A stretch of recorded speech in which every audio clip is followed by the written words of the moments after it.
ఉమ్మడి నల్గొండ జిల్లాలో కాంగ్రెస్ పార్టీ సత్తా చాటింది.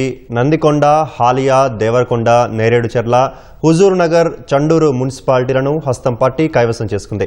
తిరుమలగిరి మున్సిపాలిటీపై గులాబీ జెండా ఎగిరింది. నందికొండలో 12 వార్డులకు గాను 11 కాంగ్రెస్ విజయభేరి మోగించింది. ఒక వార్డులో బీఆర్ఎస్ సత్తా చాటింది. హాలియాలోనూ 12 వార్డుల్లో 11 కాంగ్రెస్ గెలుచుకుంది. బీఆర్ఎస్ 1 గెలుచుకుంది. నేరేడుచెర్లలో చైర్మన్ పీఠాన్ని కాంగ్రెస్ కైవసం చేసుకుంది. 15 వార్డుల్లో కాంగ్రెస్ 9, బీఆర్ఎస్ 5, ఇతరులు 1 గెలుచుకున్నారు. దేవరకొండలో మొత్తం 20 వార్డుల్లో 11ను కాంగ్రెస్ గెలుచుకుంది. బీఆర్ఎస్ 6, 2 స్వతంత్రులు విజయం సాధించారు. బీజేపీ అభ్యర్థి 1 వార్డులో గెలిచారు. హుజూర్ నగర్లోని మొత్తం 28 వార్డులకు గాను 21 వార్డుల్లో కాంగ్రెస్ విజయం సాధించింది. 4 వార్డుల్లో బీఆర్ఎస్, 3 ఇతరులు గెలిచారు. మోత్కూరులో 2వ వార్డులో కాంగ్రెస్ అభ్యర్థి గెలుపొందారు.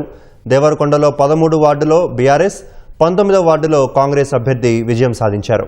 చిట్యాలలో 1వ వార్డులో స్వతంత్ర అభ్యర్థిగా ట్రాన్స్జెండర్ విజయం సాధించారు. సుధాకర్ అలియాస్ కావేరి గెలుపొందారు.